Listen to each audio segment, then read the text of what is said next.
Welcome back to MotoAmerica on Be In Sports, round 1 of 10 for 2017. As we are presented by Dunlop Motorcycle Tires, the only motorcycle tire designed, tested, and made in America for how you ride. And powered by Kawasaki. Let the good times roll.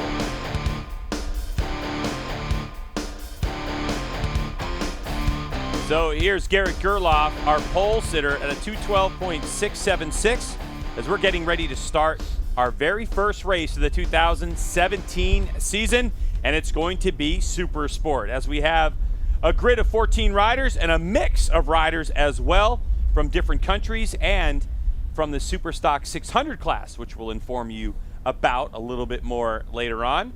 Yeah, it's funny because this morning, Greg, when we got here, I thought we might need those umbrellas, you know, for other than the sun. It was really cold this morning, windy. It was starting to sprinkle and rain on the way to the racetrack, so I'm glad to see that these guys are going to get some good weather to go running. 12 laps expected as we look at Valentine DeBees on his Suzuki. We'll take a break. When we come back, we're going to get motorcycles fired up, so don't go anywhere on Be In Sports.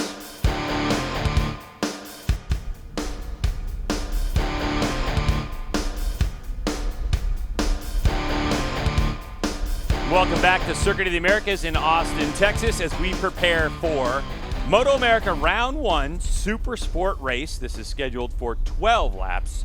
I'm Greg White, Jason Pridmore here, Hannah Lopa down on pit lane, and JD Beach, the 2015 champ, getting some hugs there from his team, getting ready to get out on the racetrack. And Jason, even though it's only 12 laps around this 3.4-mile circuit, tire wear is always a concern. For sure, but the thing about Circuit of the Americas that's interesting is it's really got two different views of it. But we'll get to the starting grid real quick, Greg. We got Garrett Gerloff, as we said, on pole. Valentine DeBees, who I expect to be able to run the pace with these guys. It's going to be interesting to see what they've done with that Suzuki. Going back to the third row, we've talked about those other rows prior. Brandon Posh jumping up from KTM 390. Lucas Silva, JC Camacho. Brandon Cleveland, Caroline Olsen, and Jody Berry in his first 600 race, also a KTM 390 kid from last year. One thing I want you to take note of is the different colors on those numbers. Yellow and red indicates that these riders are actually registered for the Superstock 600 class, which has their first round at Road Atlanta next weekend. Yeah, and how so that they're being consumed and invited to the Supersport class. Yeah, exactly, Greg. There was a certain amount of people that were invited to come and do this race, Superstock riders, and a lot of them are using it just for the testing side of things to make sure that they're ready to go for next weekend in Atlanta. And you can see here, everybody's getting the 30-second board. And this is it. We've been waiting for this for a full year already, Greg, and it's going to be interesting to see the battle between the two teammates, obviously Gerloff and JD Beach. But I think Valentine's got something for him. He's been riding amazing. And the test a couple weeks ago, I was very well impressed with him. Valentine DeBees, I think there's a good note of the M4 X-Star Suzuki rider that this is his second season, only his second season. So getting another crack at all these racetracks, plus being more comfortable with the Dunlop tires as well as the GSXR 600 that he's on, and his team, M4 X-Star Suzuki, seeming to find a little bit extra in that motor over the winter. Hard at work on the dyno, and he's really comfortable, is Valentine DeBees. Also, when we talk about the number 53, it's worth mentioning that when he came to the United States last year, that he had an injury that he was working with, a shoulder injury. He spent the offseason rehabbing that and getting stronger and stronger. So not great news for his competition as Valentine DeBees continues to improve here in the United States in MotoAmerica. Yeah, and I think that now he's gone to all these tracks, he's seen him, he's been with the team a year. That's a big advantage for a rider, especially coming from another country that has never really been a part of a series. It can be very difficult to just kind of step right in with a team that's as experienced as a team that he stepped into. But he had some great results. He won at Road America, if you remember. And at the test a couple of weeks ago, I really noticed that when he comes out of the pits, he's the first guy out of the pits. He's the first guy off on the warm-up lap here. It's almost like a psychological thing where he's trying to get himself to be right where he wants to be for these races. So there's a lot of storylines going into this season. And, of course, next weekend when we get to Road Atlanta, we're going to have probably double the size grid with the more Superstock riders that will get there also.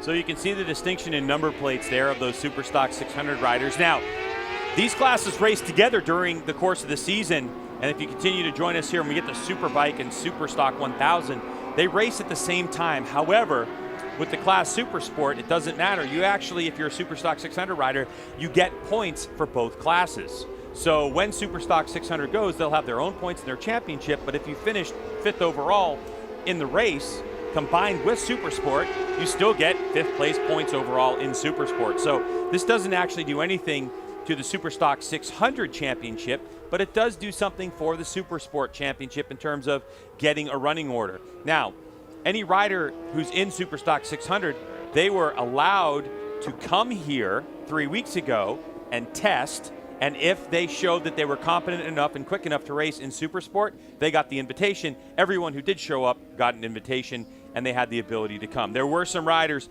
that came out and practiced and didn't make qualifying based off of 107% of the fastest time. So that was a 2:12.676 set by Garrett Gerloff. The cutoff time was a 2-minute, 21-second .963. So anyone who didn't quite make that time, they didn't make the grid. But here we are. We're set with 14 riders, and it's all about, I think, these top 3. Plus, I want to keep an eye on 6th place rider as well, Nick McFadden, because he's a rider that is going to be doing that full season on the 16 bike, McFadden, in the Superstock 600 class. How close can he get to these competitors? I think he'll be really close, especially the first couple of laps here. There won't be a lot in it. I think the pack will be strung out a little bit by the first 3.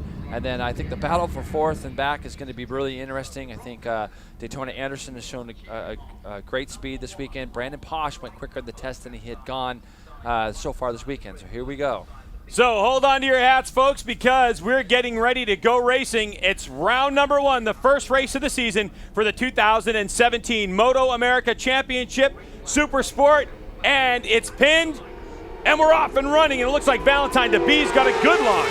And he's doing some things out there that are a little different than everybody else. Benny Solis, a great launch from row 2. He's going to slot that Honda into 3rd as we see Valentine lead into turn 1.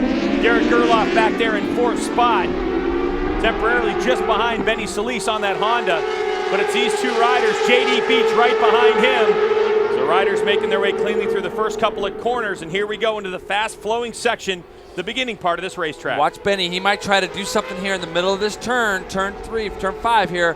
He's not able to, but he made a big gearing change on that Honda this morning. They were trying to run first gear like the Yamahas and the Suzukis were capable of, and they just weren't able to do it with the Honda. So Benny made a big change this morning. They only had a 10-minute warm-up, Greg, but it looks like so far so good for Benny and his team. Valentine DeBee's M4 X-Star Suzuki leading the way from a Monster Energy Yamalu YES Graves Yamaha rider JD Beach as the number 1 plate, trying to make a move on the H35. That's a Honda CBR 600RR. Solis up and out of the saddle there for a moment. Looks like he's getting settled in. Now it's that long drag down the back straightaway. And it looks like Garrett Gerloff's got some work to do as he makes his way by Benny Solis in the draft. Something we would expect from a brand new R6 is now JD Beach takes over the lead, sliding his way into that corner. So it's now JD Beach leading the way over Valentine DeBee's. Yeah, this is where these guys will really start to string themselves out. These first 2 guys, look at how good Valentine is. Whoa! Through this double right going into the infield section. Now, folks are going to go back to first gear. That not only helps him slow the bike down, it helps him get out of here. Now, what Valentine does here, Greg, he goes 2nd, 3rd, up to 4th in this section. All the other bikes are 3rd. So what he's trying to do is maximize his roll speed through the end part of this corner. 3rd gear's a little bit too short for him. 4th gear might be a little bit too tall, but he's relying on that roll speed to get him through there. That was an incredible run to be able to go underneath up the inside is now JD Beach. He's a monster on the brakes. He's going to try to park him. He gets on the gas, gets the motorcycle turned. DeBee's now, side by side. A look over his shoulder up the front straightaway. It's going to be Valentine DeBee's with the advantage as they head up the hill into the signature turn number 1. Now it looks like JD Beach going to try to go up the inside. He sends his R6 sideways. He'll take it over for a moment. DeBee's has a nice tight line, and down to turn number 2 they go. And so it is JD Beach for the moment. Boy, Jason, it's going to be interesting to see if JD can hold on to the lead. If he can get out of turn 11 on that back straightaway, how much legs this new R6 has. Well, this is where Valentine, I think he wants to try to just pester these guys all the time, do whatever he can to try to not let them lead, control the pace a little bit more. Both of them right now are pulling away just ever so slightly from Garrett, but you watch. Garrett will start putting these laps together, and he'll start closing that gap back up. We talked earlier about Nick McFadden doing a great job number here 16. On that Superstock bike, holding on to the back of Benny Solis a little bit and just holding off Daytona Anderson on that ridiculous R6. Nick McFadden on that M4 Med-Age Suzuki. As we look at Monster Energy, Yamalu, YES Grave, Yamaha. Wow, look at the drive that Valentine DeBees is trying to get. He was trying something different to try to chase down. Oh, and it looks like Ryder down. It's one of the. I don't know if it's. Yeah, it's hard to see the name. Looks like on one of the one. M4. It does. I don't know if it's Brandon X-Star Cleveland. Suzukis. I can't It could tell. be. It definitely could be. Number 975, Brandon Cleveland, who qualified in the 10th spot. Might be him. So we continue our battle up front. It's JD Beach, the number 95. Oh! Valentine DeBees pushing the issue, and down he goes. This is important, Greg. He's got to get up and try to get these points. I know it sounds crazy, but when you really look at what our championship is right now, there's 3 guys that have the top potential to win the championship. So Valentine's got to get up, get going, try to hopefully there's nothing wrong with that bike. And he's going to lose the front real easy here into this right-hand corner. We've seen this a couple times today, but, yeah, it almost looked like he may have just touched the bike down and just picked the front tire up, but that's frustrating for him. That's a section that I've watched him be incredibly good at. But look at what J.D. Beach did. I said at the beginning of the show that he had a lot of confidence because he felt like he was a lot closer to the guys he needed to be closer to. And now that's going to bump Benny Solis up to 3rd place. So these guys just got to keep going. We got a red flag, Greg. Okay. And not sure if that's because maybe some debris on the track or, we had a couple guys go down this particular session. So Valentine DeBees comes across the line, wheeling. He saw that red flag, and he's probably happy to see it. So big break for the M4 X-Star Suzuki rider, Valentine DeBees. And also a bit of a break, I think, for Garrett Gerloff, giving him another chance because Gerloff has shown some speed, but here's another look at the crash, yeah, Jason. Here you go. You can see he's just lost that front end a little bit there, Greg. And a characteristic about this racetrack, though, here, as we take another look at the crash, you can just see him losing that front end. If you're new to motorcycle racing, we just call that tuck in the front, by the way. Yep. And one of the great things about Circuit of the Americas is how much room they have here in Texas and how much asphalt. So instead of that thing going into the kitty litter and flipping or gathering up a bunch of, gravel, that bike, he was able to pick that bike up and keep going. It's so much better because we definitely don't want to hit barriers. As racers, our technology has come such a long way where these bikes have gotten so fast. Leather technology, helmet technology has gotten really well, but it's nice coming to a racetrack that has concerns about the riders also. I know this track was, Formula One built, but Kevin Schwantz had a big hand in what was going on with the design of this racetrack. And so when a bike falls and starts hitting gravel traps and flipping, it's a hard thing. Those gravel traps are there to protect us from hitting walls and things. But when you come to Circuit of the Americas, you can see Valentine was able to pick that bike up, get back to the pits, and have his crew fix whatever damage might have been done. And at some of the tracks we go to, that wouldn't be an option if his bike started flipping in grass or other things. So we are under red flag conditions here in the Supersport race, round number 1 of the MotoAmerica AMA FIM North American Road Race Championship. And red flag, of course, means that the race has stopped. We'll revert back to the last lap that every rider completed, which means we were so early on in the race, we might actually revert back to the original start. We'll have to find out what MotoAmerica wants to do on that. So riders right now are on cruise control mode.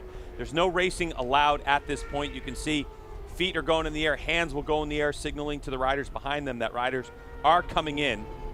We can see it looks like off the racing line there that there must be some fluid on the racetrack as corner workers have the kitty litter down, and they are going to try to get some of that up. Jason, does that look familiar? It looks like it's in the S's to me. Yeah. It looks like it's 6, sort of like 7, 8 maybe? Yeah, 6 or 8, Greg, yeah. maybe even a little bit further back, maybe 4 or 6, I think for sure. But this isn't on the track. This is way off the track. So maybe there's some stuff that they're going to go all the way back down the track and look at and see. And maybe that was one of the reasons. I believe it was Brandon who did fall, Greg, Brandon Cleveland, because he hasn't come back around. So here you go. Here's a view of what's going on. And he's crashed fairly early, back further, and you can see there might be a line of fluid on the ground. So that's why the corner workers are out there doing their job and keeping everyone safe, and hopefully we'll be able to get that cleaned up. Usually on a crash like that, it's going to be one of two things. Usually, it's either going to be oil, of course, X-Star oil, Suzuki's brand of oil, either that, or it's going to be some type of coolant. Generally, on a crash like that, on that side of the motorcycle, you probably have a little bit of an oil spill. So back to the pits right now in the M4 X-Star Suzuki team. Valentine DeBees on the 53, his crew getting those tire warmers on. And they're going to be taking a look. They do have the ability to do very limited things to the motorcycle. And it doesn't look like they have to do much, which is No. good. And that's going to, and even Valentine, believe it or not, getting a chance to go out and do a full lap the way he just did, he's going to be able to come back in with more information and say what needs to be fixed or not. It didn't look like the guys were in a big hurry to try to fix a ton of stuff on that motorcycle, so that's a good sign. You can see actually, part of the middle part of your screen, you can see that those red numbers, those are signifying the garages. And we have 34 garages here at Circuit of the America. The track is 3.4 miles long. Kevin Schwantz's GP number was 34. That's right. All by design, actually. 3.427 miles long is this road course. A long one, and everyone will tell you it's one of the most physically demanding courses on the circuit. But it's also technical, isn't it, Jason? When we talk about a technical racetrack, we've talked about Mazda Raceway, Laguna Seca like that track. What exactly does a technical racetrack mean? Well, I think this place, if you look at the way the S's are designed after turn 1, the S's that you go into are fast, and you slowly decrease your speed all the way through them. So you got a 7-corner stretch where you run into them very fast, and they're from right to left to right to left all the way through, and you're slowing down as you're going through it. So technically, Greg, there's a couple spots here where you're doing a couple downshifts at full lean angle to be able to make up your time going in and still be able to get the bike to pull on the way out. Turn 6 here is that example. When I sat up there, I listened to a lot of guys doing downshifts as they start to go. As we look at a restart of the grid here, we can see that Valentine got a great jump, had a little bit of wheel hop though, and JD was able to get that jump up the line. And quite to the contrary, Garrett got a horrible start. Was almost back as far as 5th off the line. But when you get to the top of this hill, this is very slow. Then from here, you just march your speed all the way up through these S's until you get to the last 2 or 3. The other thing that's about this place, Greg, is the braking. Braking here is so hard, and you got to go all the way back to first gear. Not too many tracks that we go to around the country in the rest of our 10-race series this year are you going to see these 600s going back to first gear. Here we have 5 different areas where they're going to be doing that. Turn 1, turn 11, 12, 16, and turn 20. So going back to think about how often you go back to first gear on your street, or on your street bike rides. For those out there that are doing a lot of riding, not very often. These guys are doing it a lot here. So you've got 170 mile an hour back straightaway, or 160 on these little bikes, but then you got 5 first gear turns also. There's JD Beach, who was leading the way, had a great start, had a little battle going on with Valentine DeBees, riding for the Monster Energy Yamalu YES Graves Yamaha team. And JD Beach having a much better start to the season this year than he did last year. Interesting that when we went from 2015 to 2016, there was rule changes in MotoAmerica in terms of what those Supersport bikes could have on them. And that change really affected the baseline setting, the setup that JD Beach likes. And it took the team probably a quarter of the season before he really got going. And then towards the end of the season, he just dominated. A-OK. Another advantage of coming to the MotoGP festival. A good look at the canopies that they have lined up as we are guests of MotoGP this weekend. The hashtag COTA. We're going to take a commercial break as we take a look at Valentine DeBees, who gets another crack at it on his M4 X-Star Suzuki. Stay with us here on BN Sports. We'll be back for the restart of Supersport in a moment.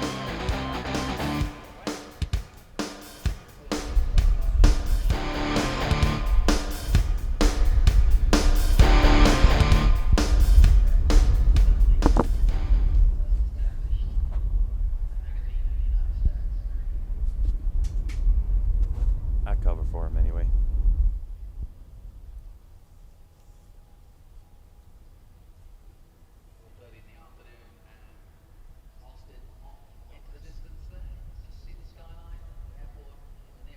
Okay.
We're back at Circuit of the Americas in Austin, Texas.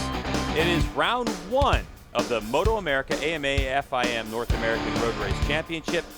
You can see we have a red flag due to track conditions. A rider went down and laid some fluids just off the racing line, so corner workers are cleaning that up as we see the crowd sticking around for a MotoGP weekend. You can see it's going right across the racing line, so a very critical cleanup. And in racing, we call that the kitty litter. So when the rider went down, Brandon Cleland on the 975, he rides for the M4 X-Star Suzuki team. When he went down, his motorcycle probably hit that deck and then started laying some oil down on the ground. So hopefully he is okay, and the motorcycle, we'll see if they're going to try to repair that, even if they get that back to the pits. But one rider for sure that's going to be taking advantage of this red flag is Valentine DeBees, because DeBees was in second spot and he crashed. So there's Valentine on the right. That number 85 machine is actually a bike that's lined up for a race coming up, the Superbike Superstock 1000 race coming up after this. So Circuit of the Americas, incredible racetrack here. 20 turns, 11 lefts, 9 rights, 130 feet of elevation. Really difficult to discern that difference there. Crew chief and rider talking about what is going on. We have a good bit of talent, and from new riders to extremely talented race winner, experienced riders that are out here on this racetrack. Caroline Olsen, who's from Norway, is here. She qualified in the 11th position on her Superstock 600 machine. Her best lap, if I'm not mistaken, Jason, around this racetrack at a 2:18.639. Now, the fast time that we saw before the red flag, we don't really know, because they got out on their first lap and they were working on that second lap, so we couldn't even record a time. Right. But we do know that a 2:12.676 is the fastest time that we saw in qualifying, and that was done on a softer tire. But we are under red flag conditions right now as we're waiting for the crew to clean all this up, and then we're going to get going again. Yeah, and you can see that Brandon lost it in that left-hander, Greg. The bike slid across the track, so here we go. We go back and look at the start again. Also, Benny Solis, he's been racing out in Southern Cal a lot, and he's been on that little Honda getting ripping starts out there, and he did the same thing here. You can see Nick McFadden trying to go up the inside up there in fourth, but Garrett didn't get a very good start, but kind of ducked in behind Benny at the start of this lap and was able to not lose too much touch. But Valentine took the lead as they came back down turn 2, and him and JD Beach for the first lap kind of swapped back and forth. As you can see, JD going underneath him. Coming into the last corner, Valentine kind of squares him up, goes back by, but JD was able to, again, to kind of draft him up this front straightaway. We can do that here. We've got 2 or 3 different spots at this track where we can do some drafting. You're going to see him pull out of the draft, kind of beeline himself straight for that inside curbing. You really got to get your apex speed controlled there, which JD did beautifully as they head down into turn 2. Now, this is where we ran into problems. We broke at the end of the turn 11, down at the end of the back straightaway, and Valentine tips in, and I can't tell from that view. He may have just lost the front. He may have caught a tiny bit of the curbing. The curbing here is real low, but he's going to get saved. And here you go. Here's the reason why. You can see all this group of 5 have checked up, and the reason for that is that Brandon had crashed in the left-hander coming under the bridge, and his bike went sliding across another part of the circuit, and we're just glad to see him up and okay. He's a local rider from here in Texas, and very fast guy that's going to be doing the whole series this year with that M4 team.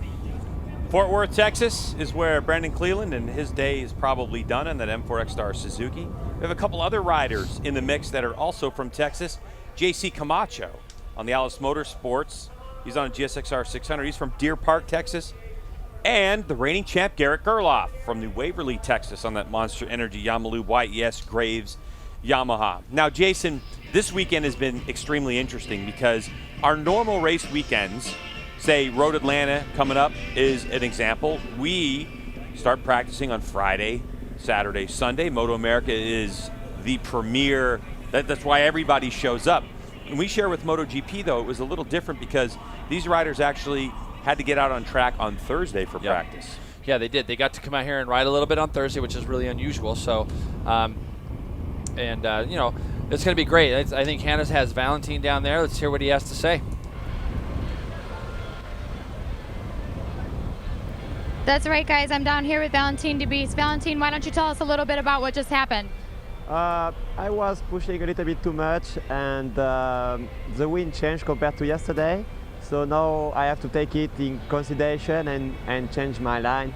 So yeah, it's my own mistake. The bike worked well, and but fortunately there is this red flag, so I can start again from my second position and fight again for the victory. All right, you guys heard it here. Back to you guys. All right, thanks. So it looks like maybe the wind caught him out on that one. Yeah, I mean, and it can happen quick. You heard him say he was pushing a little bit hard, and you can see Benny there talking with Marco and Jason. They're talking about any little changes, or what did you see? What did you notice when you were out there? Because this morning, like I said, he got a 10-minute session on a whole new, basically a new motorcycle. So, now he's talking to his crew.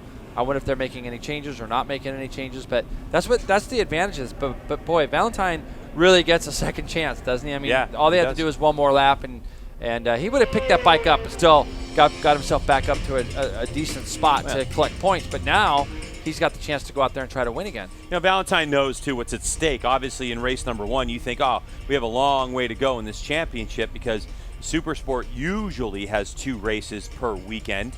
But his experience in the FIM World Endurance, it's never over till it's over, as you know, Jason. Yeah, and that's why, you and I said it yesterday when we saw Garrett picking up his bike. How many times have we sat here and watched kids just walk off or watch people just walk off from their motorcycle? That kid jumped up, ran to his bike, wanted to get going again, probably realized that it was a slow crash. Hopefully nothing had happened to his motorcycle, and got going again. It's so important, and again, this track lends itself to that you keep your wits about you and realize, hey, there's a championship to be won, and this is one race of many, so we've got to be able to try to get our bike back up and going again in case there is a red flag. There's Wayne Rainey. We heard a little bit from him earlier on. Again, it's been great last couple, 2 or 3 years, being able to see him at all of the races. He comes to all of them. So Wayne Rainey with a little peace sign. He's the maestro of MotoAmerica, but Hannah's down with another rider during this red flag. Hannah? All right, guys, I'm down here with Garrett Gerloff. Garrett, you got off to a really good start. A little bit of a hang-up here. How are you feeling to get back out there? Yeah, not bad. Actually, it wasn't the best start. I was just getting used to the clutch. It feels a little different than practice. But anyway, my bike feels really good. I feel really good, and we're definitely looking forward to getting another chance to be right there with JD on the restart. What do you need to focus on to keep this momentum going once you get back out there?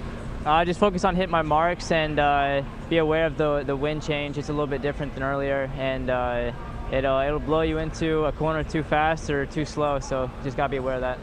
All right, well, best of luck to you. Jason, Greg, back to you. All right, thanks. So, yeah, I mean, that wind. So, not only is Garrett talking about the change, say, from yesterday or even Thursday when they went out, but also the wind direction from the test. There's a good look at Caroline Olsen on that Mean Motorsports Yamaha. I think she's from Norway. You think so? Yeah, maybe. I do. Maybe from Norway. So, yeah, and this morning I think the wind was pushing the riders down the back straightaway. I think I heard you make mention of that to me earlier on when we were in MotoAmerica paddock talking to some people. And now being able to watch, that's important as a rider to use every advantage you can. And one of the things I used to always do when I was rolling out of pit lane was looking at flags because you could always tell if the wind directions had changed or not changed, and you could utilize that to the best of your advantage when you're out there during the race. A good look at a young fan with earphones on, because the louder the racing, the better the racing here at Circuit of the Americas. So it looks like our BMW safety car is going to be rolling off the race course here. We saw another car on track, so I would imagine that the racetrack is getting ready to get back going. As another look at Garrett Gerloff, who chooses to keep his helmet on this one. He's ready to go racing. Yeah. Now, Garrett alluded to he's trying to get used to the clutch. It felt different. I mean, oftentimes with teams of this caliber, that's one of the things they'll do is they'll change the clutch plates out and make them fresh for the race, right? That's correct, yeah. And so now he's got to start under that clutch. And, these guys have been testing, though. So they've done some starts and things like that. So, hopefully this next start will give him a little bit more confidence. He's seen a lap, and we know Hannah's back down there with somebody else. Hannah?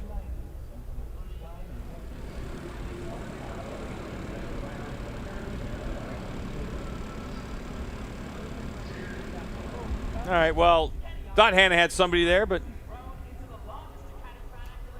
she was with Benny Solis, and he turned around and walked away. So obviously, Benny shy. knows. Maybe he's a little shy. Benny is not shy. We know that for sure. But word's probably being passed around that we're getting pretty close to get ready to go racing. So Benny had to go get his helmet on, as Valentine DeBees has his on, and he is ready to go. A little diffuser there on the front of the helmet. Let's go back down to Hannah, who has Benny Solis probably with his helmet on. Just a guess. Hannah?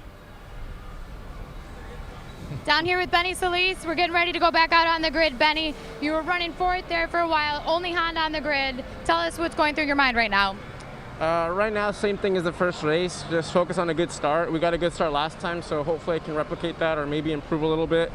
And then just race as hard as the first time. It's unfortunate we got a red flag because we got cut down to 8 laps, but it'll be a good fun race. All right, thanks, Benny. Back to you guys. All right, great information. That usually happens due to time constraints. We're cut down to 8 laps on this one. But so that goes from 12 to 8, so better for the tire situation. Not only that, but I think it gives somebody like Benny and Valentine a little bit of an advantage, if I'm being honest, because I think that both those guys, Benny specifically, I think will be able to hang it out on the newer, it'll make his tires a little bit newer for longer, and if he can get in there and get in the way and mix some things up, or Valentine and JD are there mixing things up, it'll allow him to be closer at the end of the race. So we just got to wait and see what's going to happen here as we look at Bryce Prince looking on, and he's going to be coming up in a race a little bit later on. He was familiar with the 600 class last year, obviously in the super stock category, and he was our defending 600 super stock champion. Now he's bumped up to the 1,000, riding for Mean Motorsports. Matter of fact, Bryce Prince won that championship by 132 points by the end of the year. Kind of dominant, wasn't he, last year in super sure stock? Was. So, and you know, this is last week when he came here, or 2 weeks ago when they came to test. This was a brand new track to him because he's never raced here, and so he's had some things to get sorted out. Obviously, jumping from a 600 to 1,000 is a little bit different, but we'll talk some more about him, I'm sure, as we go. As we look at Sylvain Berrier, another great addition to our paddock, and good guy is Sylvain. He did some world. I did some world endurance with him. We've seen him in World Superbike riding for BMW over there, and former 1,000 Superstock world champion also. Yeah, he's won 2 of those. So yes. Very talented rider. Coming off of actually an injury that slowed him down a bit for the last year or so. So he's now racing with Scheibe Motorsports. We saw on a BMW, like you're saying, we saw Steve Rapp racing for Scheibe last year and a couple other riders. So, you know, I talked to Steve Scheibe, the team owner of that team. We'll talk about that more in Superbike. But Scheibe's intention is to race the entire season. And he had some weird injuries. He had like some injuries like in car accidents and things. So he just went through a bad run. I think Matthew Orange there. Yep. And another guy that's qualified for Superbikes. They followed the series a little bit last year. He's on a new bike, I think, this year on the ZX10. Was watching him run around earlier this morning. So looks like pit lane's probably going to be opening here relatively shortly. When we see them holding the green flag, that's a good sign. So it's a shame that we're first race of the year is going to get shortened, but due to little time constraints and the safety, it was good that they got that red flag out when they did, Greg, because those guys were coming up the front straightaway and getting close to going into that section. And we mentioned that this race is scheduled for 12, but it's been reduced to 8 laps. So that is going to be a mad dash, because really, if you take a look at that, going from 12 to 8 laps is going to reduce the amount of thought how to conserve those tires. I mean, the Dunlop tires here, which are the homologated brand, so everyone in the MotoAmerica series races on Dunlop tires. Dunlop does an outstanding job of making tires here in Buffalo, and then they bring them right to the racetrack. So like we've said before, those tires they're designed and tested and made right here in the United States. But I don't care how great the tire is, I don't care if it's car racing, motorcycle racing, tire wear or wear in a race is always going to be an issue at some point. And so riders always think about it. The difference is that in the MotoGP category, the riders are very concerned about the front tire, and if the front tire can go the distance. Here, because of how hard you can accelerate on these 600s and even in the Superbikes, as now pit lane is open, the green flags are flying, it's all about that rear tire wear and managing that. And, you know, this guy here came back to his crew, and they probably said, hey, listen, you know, Valentine fell behind you. You were already starting to pull a little bit of a gap, and you had 2 seconds on Garrett. That's gonna give him a lot of confidence. And you can see JD looking back right now to see how many people are going to come out with him. so that he doesn't get around quicker than everybody else and his tires get cold sitting on the grid waiting for everybody else to come back around. So the field goes out.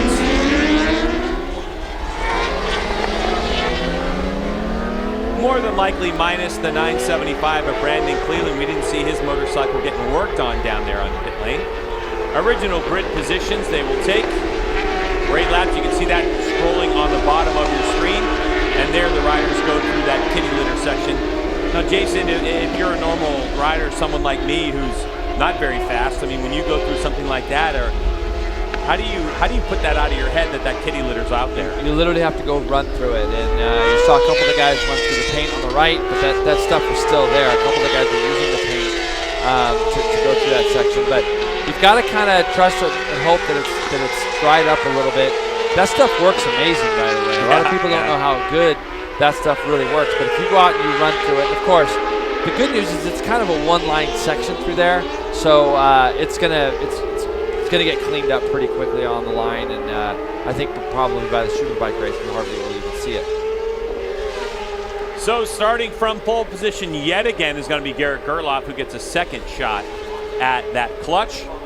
Valentine DeBees, after his get off, picking up the bike and keep rolling, he'll start in second spot. JD Beach will be third. That'll make up your front row. That rider 35, Benny Solis, he starts in fifth position. Ahead of him is Daytona Anderson on the 104. Nick McFadden out of Owensboro, Kentucky on the M4 Med-H Suzuki. Yeah, he knows the Haydens. Yes, they train together. That is just a whole clan of riders. Jake Lewis, JD Beach, obviously. JD Beach in the mix. I mean, that is, they're. He told me he just bought some property, and he's only 20 minutes or something from the Haydens, and he says he bought some property, and they're just doing turn track only. The motocross side of it, they're not jumping, they're not doing that stuff anymore. It's all turn track stuff. So they've got tons of property. They got two different tracks. JD Beach. Yeah. Yep. So he was talking about how he is, because he had broke his leg during the off season, got it fixed, and was ready for some testing, which he was very fortunate. But he's like, I'm just doing turn tracks now and cycling. It's so good. I remember when JD Beach won the Red Bull Rookies Cup in MotoGP and had like a van. And I mean, that was it. Just broke and living as a racer does, and all he cared about was racing a motorcycle and would do anything. And it's good to see that the 2015 Supersport champion has got a little bit of money he can put into some land and start to grow some roots. And it's really good to see. It's awesome. Garrett Gerloff, the Texan out of New Waverly, will take that pole position. Last minute to his crew told to get off the grid and get things cleared so we can get moving. Valentine DeBees, you can see the marks on his leathers that were new when we started this race. Number 230 back there is Lucas Silva out of Miami, Florida on the ATR Performance Yamaha R6. In a good spot, he starts 8th. So the way that this grid starts, very similar, exactly the same as MotoGP, exactly the same point structure as well. Exactly, yeah, and be interesting to see. Last year when this was going on, they're going to go ahead and start it, Greg. I thought maybe they were going to do a siding lap, like come out of the pits. And no, they're going to do a siding lap. That's what I thought. They came out of the pits, did a siding lap. Yep. Now they're going to get their warm-up lap. They give the riders an opportunity to go out and see where the dry sweep actually was on the siding lap. So now that they'll know, these guys will get a little bit more up to speed on their warm-up lap. Number 21 is Brandon Koch, by the way, on the M4 X-Star Suzuki. He was the first rider to jump out there. Yep. Interesting note about Brandon, would you say? He goes from RC 390, Cup champion, directly into Supersport. Yes, he goes right into Supersport, and really it's because the dynamics of our series right now, Superstock-wise, there really wasn't any Superstock rides really available. And what has ended up happening is a lot of these guys are paying for their rides and, with some of the bigger teams that you see. And Brandon had a great opportunity posed to him by the M4 X-Star Suzuki team. John, Chris Ulrich's been running that team for a bunch of years. And being able to, they had a Supersport position available, and they offered it to Brandon. He's a young kid. He's 16. Just turned 16. Yeah. Very, very intelligent guy. Puts a lot of pressure on himself, but he's a very, very good kid. And hopefully with the experience of that team, they can help mature him, move him along, and get him to where he wants to get. But it is a great opportunity. But I think him going up against Garrett Gerloff, Valentine, and JD Beach, and Benny Solis, and some of these other kind of almost veterans of the class will be good for him to be able to see exactly where he stacks up. And we know he's going to be on a good motorcycle, so it'll give him an opportunity to test himself against them. It's Caroline Olsen on that Mean Motorsports Yamaha. This is probably the only opportunity that the riders who are actually going to be full-time in the Superstock 600 class get a chance to ride on slick tires, which is standard in Supersport. But when they race at Road Atlanta in their own class, they're going to be on DOT tires. Similar rubber, similar construction, but with grooves in them. Yeah, everything will be very similar for these guys. The girls, obviously. Caroline is the only girl in our class right now for here at COTA. But yeah, Greg, it's exactly right. And tire constructions and things like that are very similar, so it's not a lot to get used to. And we should get a good look here at Daytona Anderson, who has kind of had a little bit of an injury-ridden last couple of years. I've seen him out at CVMA at Chuckwalla a bunch on 1,000. And so it's great to see him back on the 600, riding with some confidence, putting in a lot of laps. I watched him here at the test. I watched him here over the course of the weekend. He's putting in a lot of laps. So getting ready to go again here. Let's see if Garrett can get a better start. Our fourth place qualifier, the 104 Daytona Anderson. He comes from Riverside, California on the Ridiculous Racing Yamaha R6. We'll see if Daytona Anderson can get himself a better start and mix it up with these front three. Last minute adjustments to the Arai helmet by Valentine DeBees right there in the middle part of your screen, running that 53. So Garrett Gerloff with a bit of a reprise, as well as Valentine DeBees. But JD Beach kind of got the short end of the stick. We'll see if JD, who's the closest one to turn number 1 at this point, is going to be able to get it. Here we go. On the restart, revs are up and clutches are out. A better start from Garrett Gerloff. Absolutely. Let's see if we can turn that into something. A little bit of a wheelie, but you can see the Suzuki and the Yamaha are back in front. Let's see if Benny Solis tries to go into Gerloff. If he can't, Valentine leads the way into turn 1. JD Beach up underneath as Garrett Gerloff tries to sweep around the outside. So Valentine DeBees with another great launch. Then it's JD Beach, Gerloff. And it's that Honda, the age 35 of Benny Solis, right there in the mix. And a good start from Nick McFadden right behind them. So he was kind of getting himself to pull along. And you can see, this is what DeBees wants to do. He wants to lead from the start. He wants to try to get out front and then make these Yamahas chase him. You see Benny right at the back of Garrett Gerloff right now on that Honda. He looks really good mid-corner on the bike. He certainly does. It was the middle part of the racetrack where Solis made a bit of a mistake and lost some ground. We'll see if he's a little bit more patient on this first lap. A reduced race to 8, as you can see JD Beach really hard on the binders trying to get slowed down there. See how hard Valentine comes off that turn in first gear now. Can JD Beach draft him? It looks like he certainly can. It's going to be a braking battle when they get down the Andy's back straightaway. And he's able to slingshot it just before the braking zone. Some big bumps going in here where they start their braking. So JD takes the lead away from Valentine. And Valentine with a little bit of slip on the front end had to kind of save that. Lost another bike leg or 2 on the brakes. See if Valentine gets through this section cleanly. He does this time. He did good there the first time as a rider after just picking yourself up. And definitely going to be a little bit more cautious of what's going on. But these are the 3 guys that can kind of figure out to do their thing. Now the Yamahas go first, second, third through this turn here. And they just kind of roll through there in third. You see Valentine's way further out. That's going to be because that shift to fourth, when he goes to fourth, is going to give him a little bit more roll speed. Now I think he probably went a little wider than he wanted to there. We'll see if he makes that correction the next time he comes through. Then they go back 1 gear for that last lap, up a gear, and then back to first gear here for this last corner. Turning the throttle wide open, JD Beach already with a little bit of an advantage. Garrett Gerloff definitely a better start, but the net of it all is the same result before Valentine DeBees went down. Garrett set that time 12, I believe it was 12, I'm going to look at these times, 12.6 yesterday, but you can see JD Beach is very, very determined. I'll tell you right now, it can change the climate of what this championship could be. If he can come out here and have a dominating win, that means that he's picked up exactly where he left off last year. We saw this a little bit last year where JD would check out, and then Garrett would have trouble getting by DeBees, and then these 2 guys second, third, we just kind of end up racing against right now, Garrett just is probably telling himself, I gotta get by, because he's getting held up just a little bit. And when they go back down this back straightaway, you're probably going to see that R6 just kind of creep by that G6R600. So JD Beach leads the way. Now keep in mind, JD Beach is coming off of a 7-race win streak to end 2016 in his bid to try to regain that title, a title which Garrett Gerloff won by only 4 points. That was an incredibly close championship. Here comes Garrett Gerloff now, using the motor of that Yamaha R6, a brand new bike for 2017. A bike which a lot of people said, oh, it's cosmetic changes, which the riders have said, no way.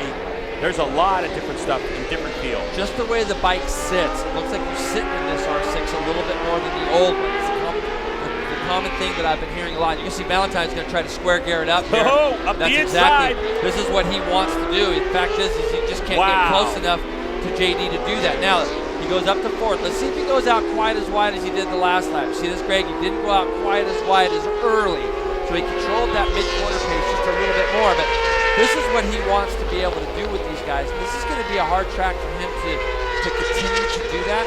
But Valentine is so good about changing direction. I really watched him working on a lot of things here during the test. And but it's making life very difficult for Garrett right now. Here comes Valentine DeBees and Garrett Gerloff. This is the battle for 2nd place as JD Beach continues to eke his way out front. A 1.7-second advantage as now Gerloff takes over that 2nd spot. Now this is a critical part for Valentine DeBees. If he wants to stay in the mix, he has got to keep Gerloff nice and close if he's going to attack him at some point. You might see him square him up again, Greg, as they go into turn 6. We're focusing right now on JD Beach, but this is the turn 6 area where you swing out a little bit. Both these Yamaha R6 riders were doing things a little bit different in that section of the track also here during the test. But JD looks to be on rails. You know, just talking to him and kind of seeing him, we've seen him a couple times this weekend, even at traffic lights, driving on the way in. He's been very relaxed, having fun, always smiling.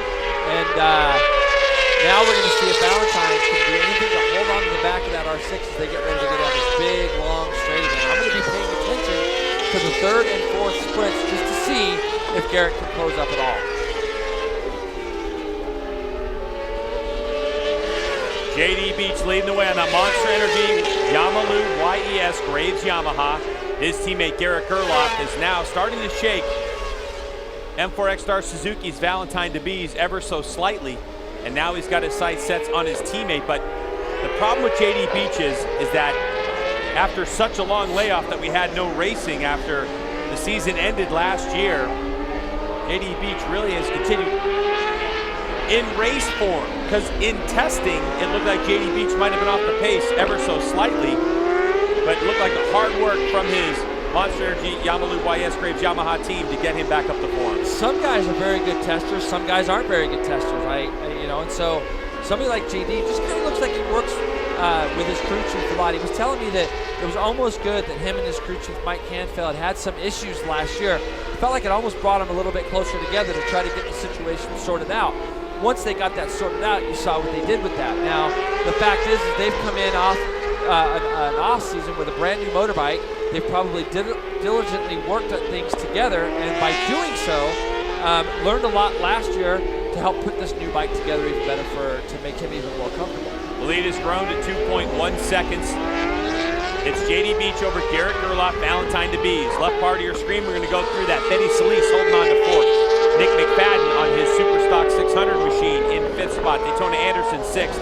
Brandon Posh in 7th. Lucas Silva in 8th. JC Camacho 9th. Caroline Olsen holding on to a top 10 over Jody Berry, Joseph Giannato, Gage Reese, and of course Brandon Cleveland was a no-starter in this one. A good look at Benny Solis on that Honda. American Honda in Torrance, California, sending out a press release just a couple days ago saying that they're in full support of Benny Solis' program.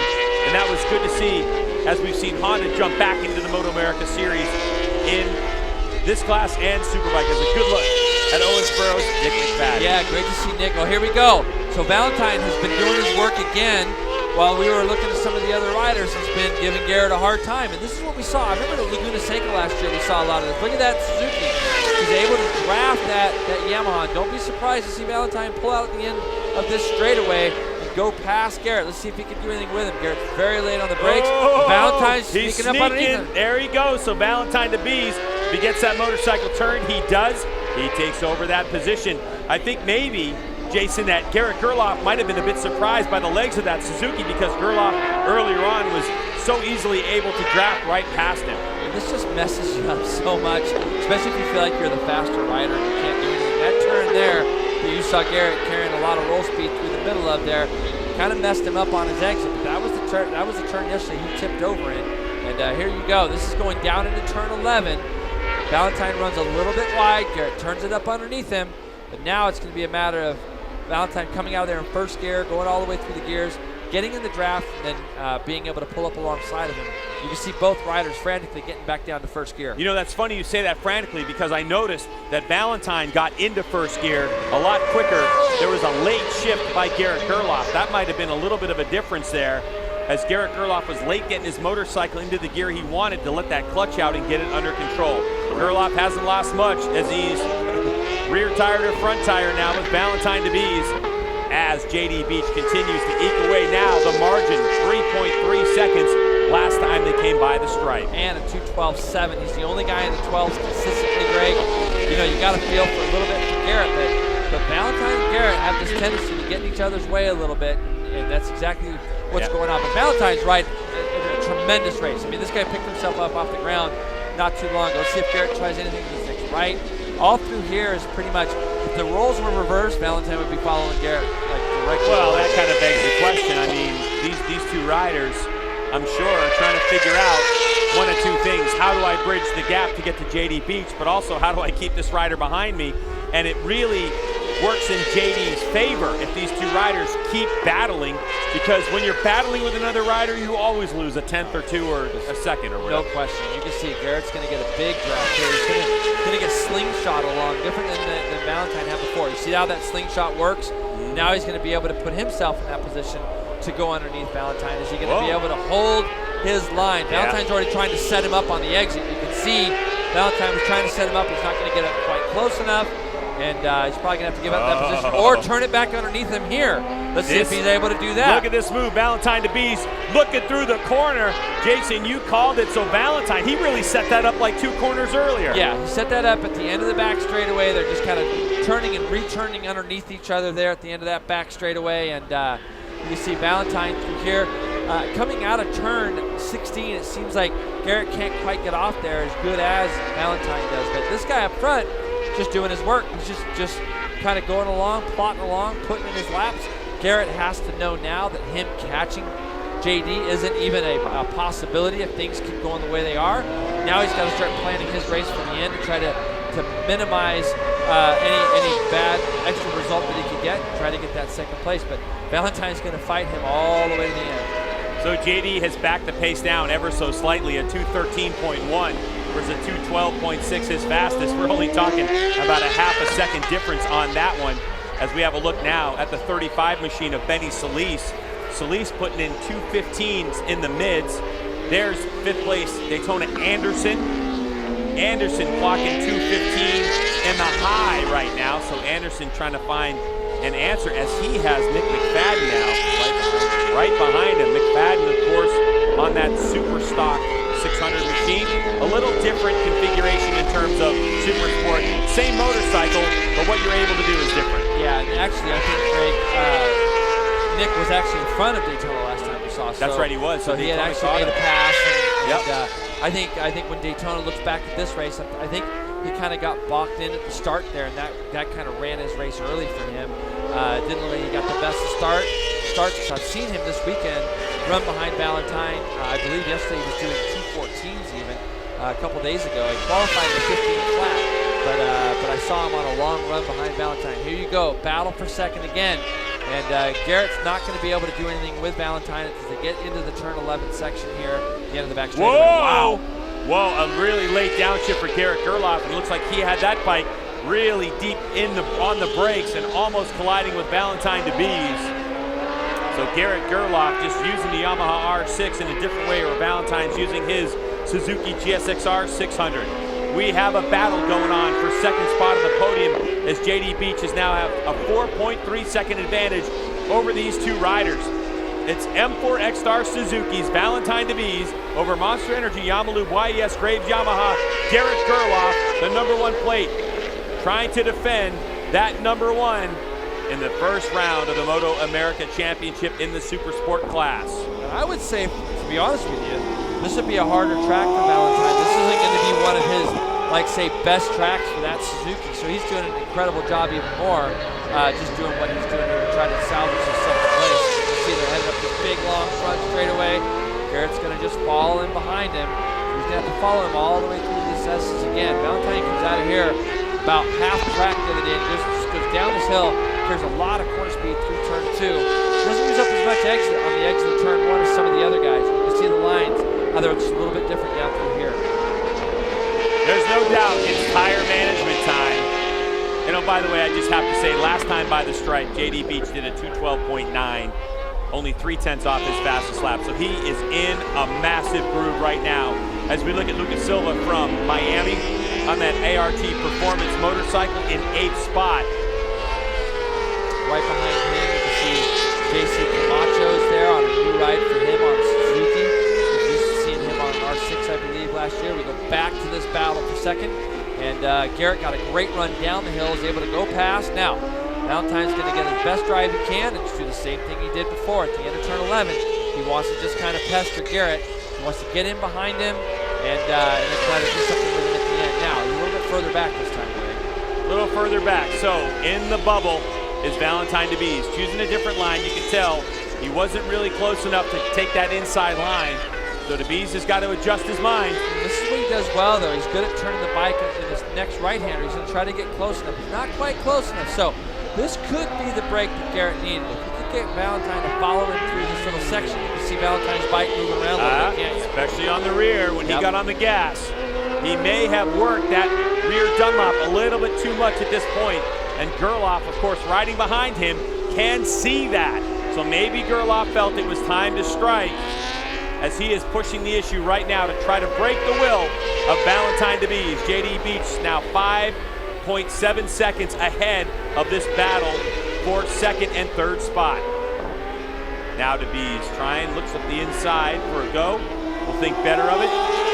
Across the line now, 2:13.3. And the margin up to 6 seconds.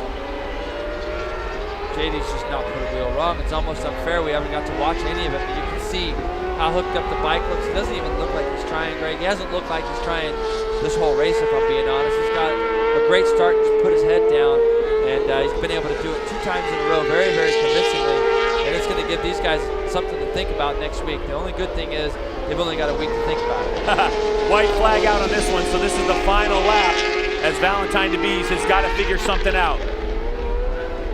Without question, I don't think Valentine really wants to strike in turn 11 unless he wants to try to park Gerloff. Oh, and Valentine sideways under acceleration. It looks like that his rear tire might have had it at this point. He's still close enough. I mean, he's trying his best, Greg, to get down this back straightaway with Garrett. That's what you're seeing. You're seeing him just try to be a little bit impatient with the throttle. Look at it, he's trying to get right up the back of Garrett. If he can just sniff that draft, which I don't think he's going to be able to do again. I think that anytime that Yamaha gets that kind of gap on Valentine, it's hard for him to make it up. He's doing everything he can right now to make up that time now. Valentine DeVries rides a lot of road race stuff back in France. He lives within an hour's drive. He actually has a track within 15 minutes of his house and has another 3 or 4 within an hour, and he can ride any time during the week, and he takes advantage of it. Ooh, he got off the brakes for a second. That made me nervous. He wants to try to square Garrett up in that section. He's not going to be able to. His last hope is going to be turn 19. Garrett Gerloff with a brief moment there. His front end nearly tucking, so Gerloff starting to show that he might be having a little bit of an issue. He knows that Valentine wants to strike. This is the battle for second spot. The Bees now handed a bit of a gift as Garrett Gerloff nearly lost the front and lost some time, but time is running out for Valentine DeVries. I don't think he could do it on acceleration. He needs to be in front of Gerloff if he's going to have a chance. Here he goes up the inside. He takes the Suzuki. Wow, they're close as JD Beach comes across the line for victory, and it will be Valentine to Bees on a last corner, last lap pass. Great job. For second spot. Really, really great job. We're going to follow Benny Solis home here. It's a good result for him and his dad and the whole H35 team, finishing 4th. Benny didn't get the test here a couple of weeks ago because his motors got stuck in customs. So you can see Daytona Anderson, good job for Daytona, also finishing 5th. I think he'll look back at the start. Now look at Nick McFadden here finishing 6th. He's kind of got a weekend under his belt now before he starts off next weekend in Atlanta. Brandon Posh will take 7th spot as we wait for riders come across. So JD Beach getting confirmation that Valentine was 2nd spot, and I'm going to tell you, in that battle for the championship, there's no doubt that JD loves the fact that he finishes first with a maximum 25 points. Valentine will score 20, and his teammate Garrett Gerloff only 16. So Beach now with a 9-point advantage over his teammate. So congratulations, the Monster Energy Yamalu YES Graves Yamaha rider JD Beach, who continues his season-ending streak of 7. He now extends it to 8 wins in a row. We're going to take a commercial break. After that, we'll be back right here on beIN Sports for more from Circuit of the Americas. Don't go anywhere.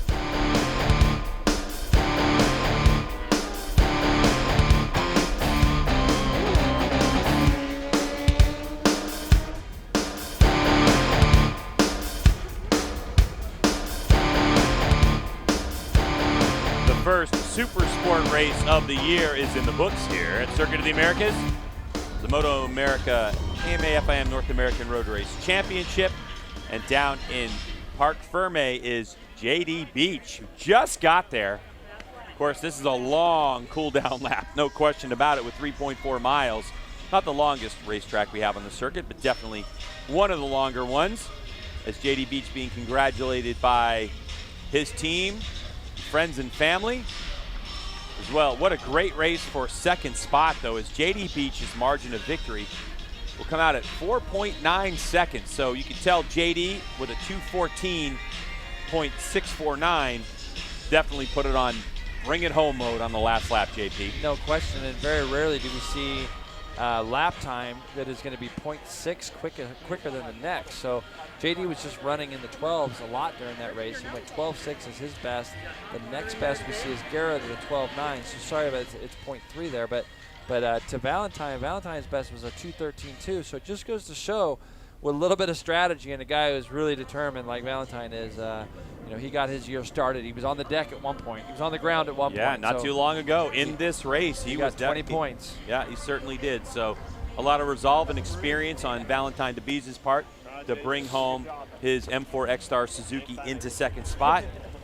And that was a spectacular race, a great way to start the season here in the MotoAmerica Championship. As JD Beach, imagine, 8-race win streak. I mean, the guy has got to be just sitting on a total high. And he's with Hannah right now. That's right, guys. I'm here with race winner JD Beach. JD, amazing start to the season. That's 8 in a row for you. How are you feeling right now? Yeah, I mean, I'm feeling real good. My whole team has worked so hard this offseason, and coming into this year, I was really scared. I mean, I broke my leg last October, and